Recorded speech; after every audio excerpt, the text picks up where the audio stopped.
सबसे पहले तो आज़ाद पार्टी के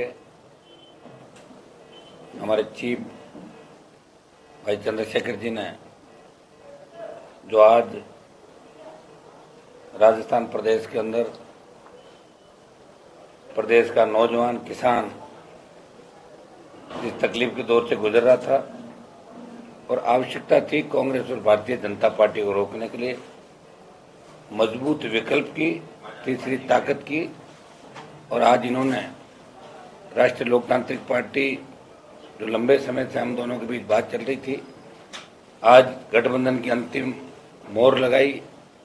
इनको धन्यवाद देता हूं कि राजस्थान के जवान, किसान, दलित की पीड़ा को समझते हुए इस प्रदेश को इन दोनों पार्टियों से मुक्त करके और किसान, जवान, दलितों की सरकार राजस्थान में बने और ये गठबंधन लंबे समय तक देश में चले, इसकी ठोस शुरुआत इन्होंने की।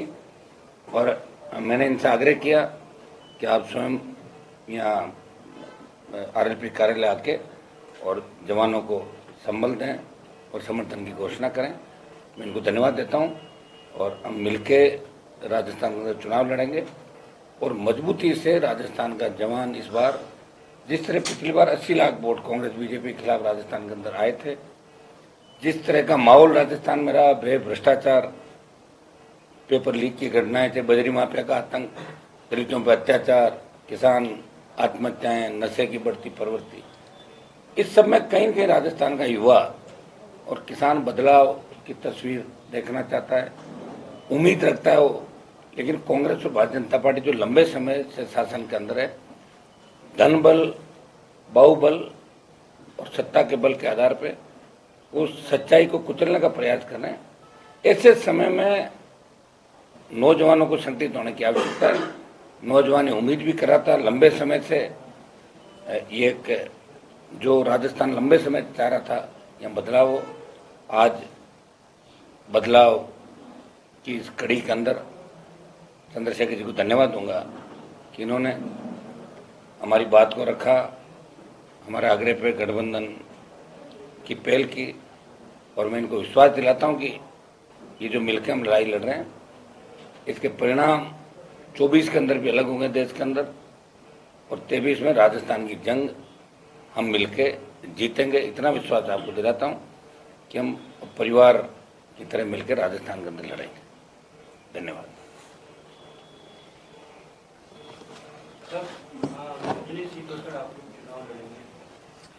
देखिए, आज सीटों को लेकर हमारी कोई दिक्कत नहीं थी इस तरह की, 200 सीटें राजस्थान के अंदर, और हम चाहेंगे कि जीत कैसे हासिल हो, कैसे जीतें, इस पर मंथन चल रहा है। हमारी पार्टी की जो टीम है, यहाँ इनके प्रभारी सतपाल जी और पार्टी के हमारे विधायकों ने बैठ के काफ़ी इसके अंदर चर्चा भी करी और करीब करीब सीटों में किसी तरह की हमारी दिक्कत नहीं आएगी। आजाद समाज पार्टी ने कहीं घोषणा कर चुकी है, उसे कोई फर्क नहीं पड़ता। पूरा हम चाहेंगे टिकटों की घोषणा जो करी उसमें कोई हमारे इतना ही टकराना है कहीं भी। हम प्रयास करेंगे कि मिलकर इस बार राजस्थान के अंदर जो वोट कांग्रेस बीजेपी के खिलाफ 80 लाख वोट पिछली बार गया, तो 1.5 करोड़ से ज़्यादा बढ़ेगा, वो वोट एक जगह है। उसके अंदर भी ये भी चाहेंगे कोई अन्य दल जो कांग्रेस बीजेपी के खिलाफ हैं, वो अगर हमारे इस मोर्चे में या मुहिम में शामिल होना तो उनका भी हम स्वागत करते हैं। एक लिस्ट आरएलपी पार्टी की, तो एक लिस्ट हम अभी चर्चा कर रहे हैं, एक लिस्ट हम निकालेंगे लिस्ट, उसकी संख्या करीब 13 से 15 करीब होगी। हम दोनों बात कर रहे हैं, अभी करके उसको निकाल देंगे। उसके बाद हर दिन लिस्ट आएगी।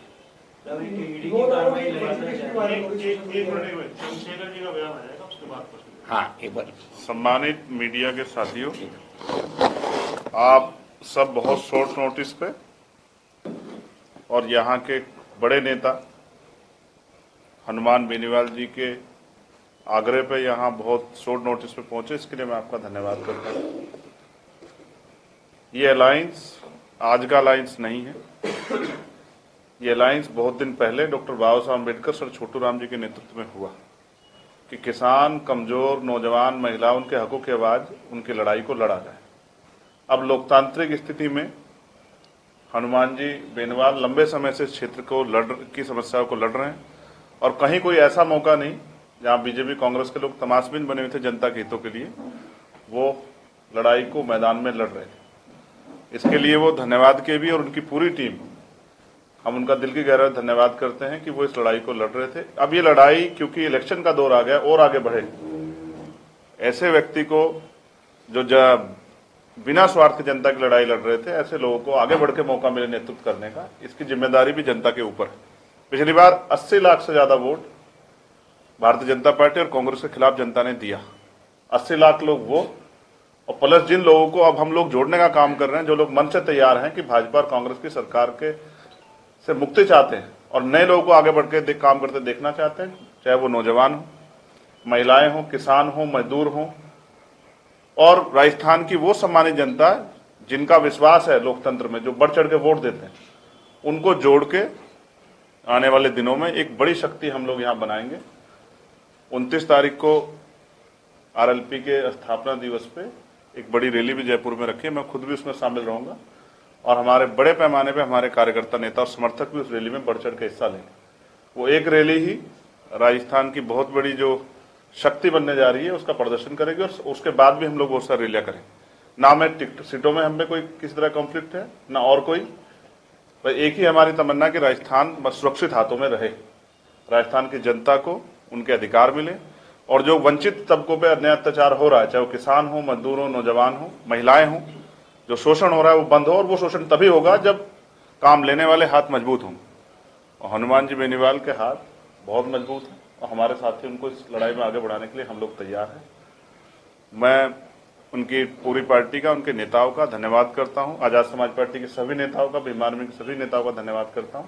और मुझे आशा विश्वास है कि आज से जो संदेश आपके जरिए जाएगा, कल से जो मनोबल बढ़ेगा, उसका परिवर्तन जो है वो आपको कल से दिखाई देगा। राजस्थान में बहुत सारे लोग जो आशा और उम्मीद के साथ बैठे हैं राजस्थान में परिवर्तन हो, वो इस मोर्चे को मजबूत करने के लिए अगर साथ आएंगे तो हम उनका भी स्वागत करेंगे। लेकिन ये मोर्चा एक नया इतिहास लिखेगा राजस्थान में, और किसान का मेरे नौजवानों को, महिलाओं को जो शोषण और परेशानियां उनके सामने हैं, वो उनसे मुक्ति मिलने का काम हम लोग करने जा रहे हैं। धन्यवाद। अब कोई सवाल हो तो बताओ। आने वाले समय में हनुमान और रावण एक साथ यहाँ पर मतलब दिखेंगे चुनाव? इस पे मुकदमा हो जाता है गलत शब्द कहने पे। तो हनुमान जी बेनीवाल खुद से इतने मजबूत हैं, जिन्होंने हमेशा साबित किया, और वो लड़ते हुए जाति धर्म नहीं देखते। इससे मैं उनकी बहुत प्रशंसा करता हूं। और हमारे साथियों का भी ये मन था कि ये लड़ाई, अब जो लड़ाई वो अलग अलग लड़ रहे थे, अब मिलकर लड़े कि वोट में बंटवारा ना हो। तो जो बटा हुआ वोट है आप देखना, वो इकट्ठा होके इस अलायंस को मिलेगा। और एक मैंने फिर कहा कि इस बार चीफ मिनिस्टर ये अलायंस ही तय करेगा, और चीफ मिनिस्टर आपके बीच में बैठा हुआ, इसका बहुत जल्द जो है, जब जनता वोट करेगी आपको पता लग जाएगा। दलित वोटों पर कुछ प्रभाव पड़ेगा, हनुमान जी बेनीवाल को मिलेगा फायदा? वो उनको, उनमें उम्मीद देख रहे हैं भविष्य की, आपके हिसाब से? और हम उनके साथ खड़े हैं। आपके हिसाब से यहाँ हमारे नेता हनुमान जी बेनीवाल है, और हम उनके पीछे खड़े होकर यहाँ का चुनाव लड़ाएंगे, और इतनी मजबूती से लड़ाएंगे कि जो लोग बहुत दिनों से उम्मीद लगाए बैठे थे कि हमें भी आगे बढ़ के कुर्सी संभालने का मौका मिले, उनकी उम्मीदों को पंख लगेंगे। आजाद पार्टी की ओर से सीएम बेनीवाल साहब को बोल रहे हैं, बहुत जल्द बता देंगे। 29 तारीख की रैली में आप लोग आना, सबका स्वागत है। गठबंधन 200 सीटों में चुनाव लड़ेगा? हाँ, 200 पे लड़ेगा। हनुमान जी, जिस तरीके से प्रदेश में बड़ी कार्रवाई देखने को मिली है ईडी की तरफ से, उस कार्रवाई को लेकर आप क्या कहेंगे? देखिए, ईडी की जो कार्रवाई हुई है ये उस समय होनी चाहिए जब पेपर लीक की घटना हुई। अभी कार्रवाई, और दूसरा मैं कहना चाहूँगा कि खाली कार्रवाई से नहीं होता, दो चीज होती है। मुख्यमंत्री बयान देते हैं जल शक्ति मंत्री के खिलाफ कि ये संजीवनी के अंदर आरोपी, सीएम खुद ही बयान देते हैं रोज, तो आरोपी तो गिरफ्तार करें, और नहीं है तो बयान नहीं दें। किसी की छवि धूमिल करना मकसद नहीं होना चाहिए। अगर प्रदेश अध्यक्ष के घर पे ईडी की कार्रवाई हुई और वो दोषी हैं तो उनकी गिरफ्तारी होनी चाहिए, और दोषी ने तो ईडी माफी मांगे कि गलती हो गई, बदनामी। चुनाव के समय किसी को राइट नहीं कि एजेंसियों का दुरुपयोग करे। ये ईडी से मैं सवाल पूछ रहा हूँ कि ईडी अगर गोविंद डोटासरा दोषी है तो ईडी आने वाले 3 दिन के अंदर उनकी गिरफ्तार करे, और दोषी नहीं है तो ईडी माफी मांगे कि गलती से घर में घुस गए।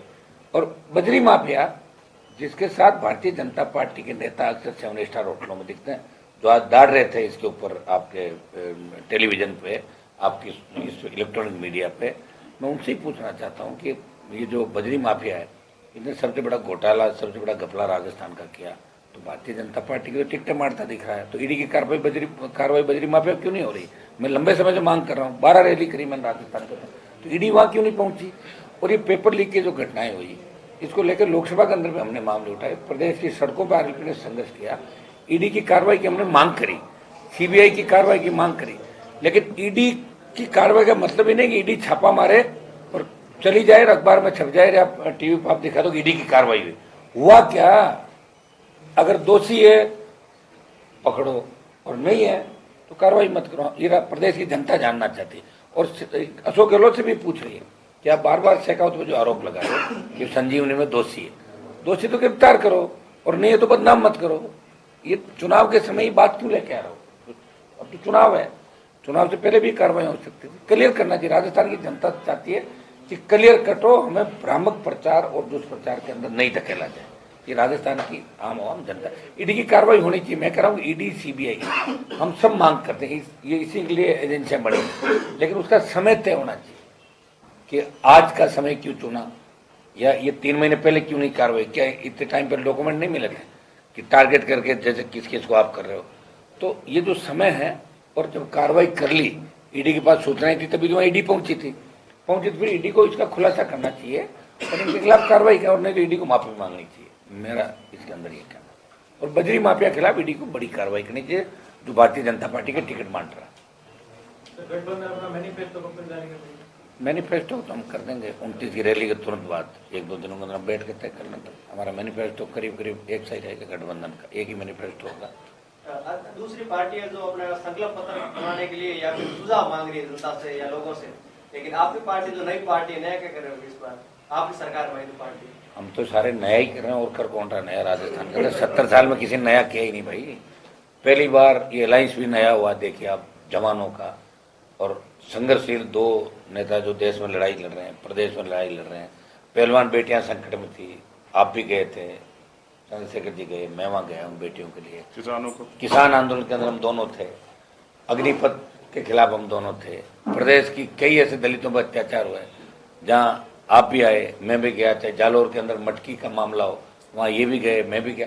बहुत से किस्से हैं हमने मिलकर लड़ाई लड़ी, और निश्चित रूप से टोल मुक्त राजस्थान, मुक्त बिजली की जो हमारी मिलकर हम सारा तय करेंगे। जो हमारे मुद्दे हैं, जिसको लेकर आरएलपी का गठन हुआ और जिसको लेकर आजाद पार्टी का गठन हुआ, कि हमारे वो मुद्दे जिनको लेकर पार्टियों का गठन हुआ, वो तो रहेंगे ही रहेंगे, कि वो तो हमारे घोषणा पत्र में रहेंगे। उसके अलावा हम बैठ के कहे पेपर लीक की घटनाएं नहीं हो, अपराध नहीं हो, बेमुक्त भ्रष्टाचार मुक्त, एसीबी को और मजबूत किया जाए, सशक्त लोकायुक्त। हम चाहते हैं बेमुक्त भ्रष्टाचार मुक्त राजस्थान, और वोटों का बंटवारा नहीं, और निश्चित रूप से वोट का बंटवारा इस बार नहीं होगा। कांग्रेस और भारतीय जनता पार्टी के नेताओं की